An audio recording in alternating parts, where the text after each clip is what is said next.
फिर दिन हुआ,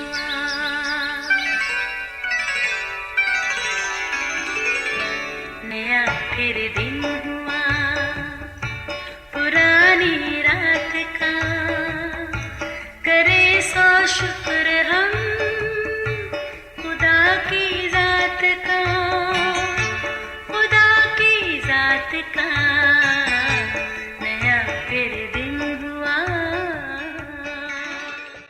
आज की आयत, सो तू मजबूत हो जा, हौसला रख, क्योंकि तू इस कौम को उस मुल्क का वारिस कराएगा जिसे मैंने देने की कसम उनके बाप दादा से खाई।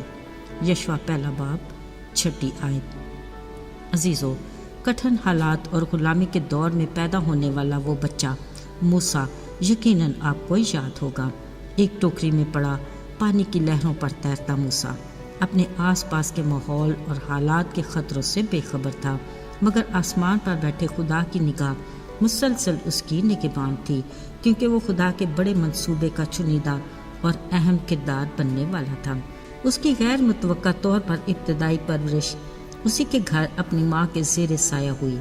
वो कौन है, उसके आबा व अजदाद, उसकी कौम और उसका खुदा कौन है, हर एक के बारे में वो अच्छे से जान गया था। फिर मूसा की माँ की तरबियत ने उसे मजबूत असाब का मालिक भी बना दिया।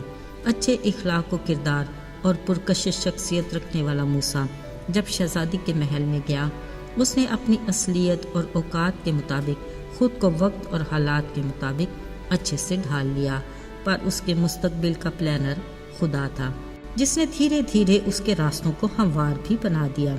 आखिरकार वो मुख्तलिफ मराहल तय करता हुआ उस जगह पर जा पहुंचा जो खुदा का उसकी ज़िंदगी के लिए मकसद था।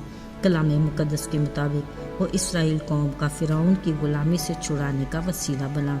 अगरचे इस बड़ी जमात के साथ उसका सफ़र आसान नहीं था, वो कदम कदम पर इस नाशुक्री और बेसब्री और नाकाबिल बर्दाश्त कौम की बुड़बुड़ाहट का निशाना बनता रहा, मगर वो इस यकीन और भरोसे के साथ एक कामयाब लीडर की तरह खड़ा रहा कि उसका खुदा हर पल उसके साथ है। बावजूद इसके वो इस कौम को उस मुल्क में तो ना पहुंचा सका जिसका वादा खुदा ने इब्राहिम, इसहाक और याकूब की नस्ल से किया था, मगर खुदा ने उसे पहाड़ की चोटी से दीदार करवा दिया। अजीज़ों, आखिरकार 120 बरस की उम्र में मूसा अपने आबा व अजदाद से जा मिला।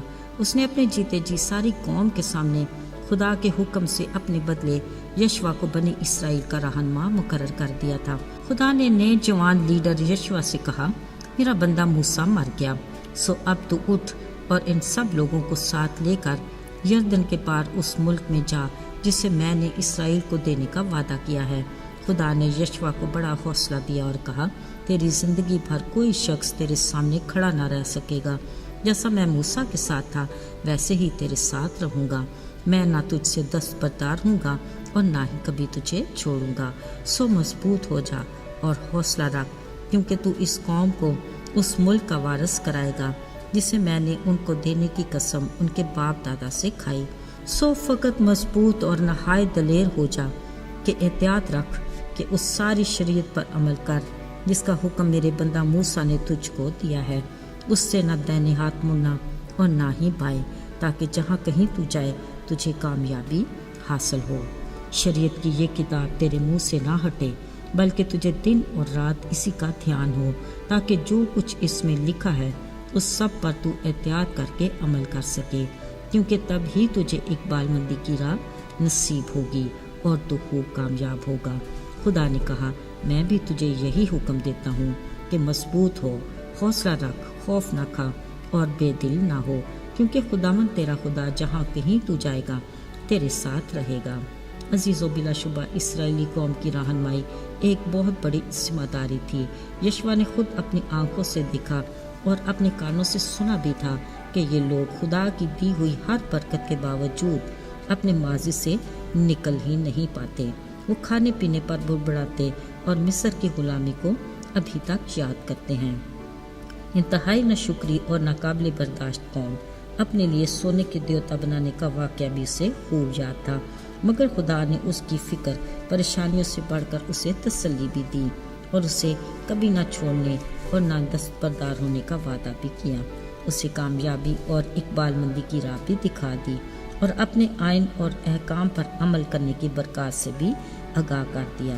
میرے عزیزو، ہمیں بھی حوصلہ رکھنا ہے کہ خدا کی یہ سب تسلی کی باتیں آج اس کے لوگوں کے لیے بھی ہیں، اور اس کے سارے وعدے اپنی تمام تر برکات کے ساتھ آج بھی ایمانداروں کی زندگی میں پورے ہوتے ہیں۔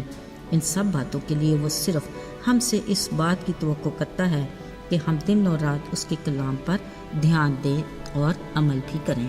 عزیزو، خدا جب ہمیں کسی بھی پلان کا حصہ بناتا اور کوئی ذمہ داری عطا کرتا ہے تو وہ اس کے مطابق ہمیں ہمت، حوصلہ اور دلیری بھی دیتا ہے۔ پر سوچنا یہ ہے، کیا ہم جانتے ہیں کہ ہمارے لیے اس کا کیا پلان ہے؟ کلام مقدس کے مطابق وہ چاہتا ہے کہ ہم اپنے اخلاق اور کردار سے اس کے پھلوں کو ظاہر کریں، اپنے کاموں سے اس کے نام کو جلال دیں۔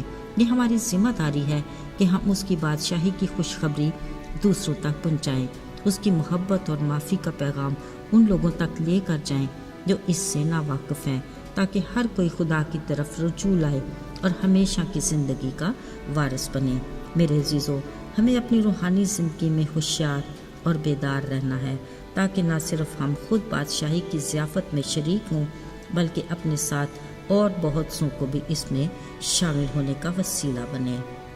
آئیے دعا کریں۔ اے خدا، ہم تیرے رحم اور فضل کے لیے شکر گزار ہیں۔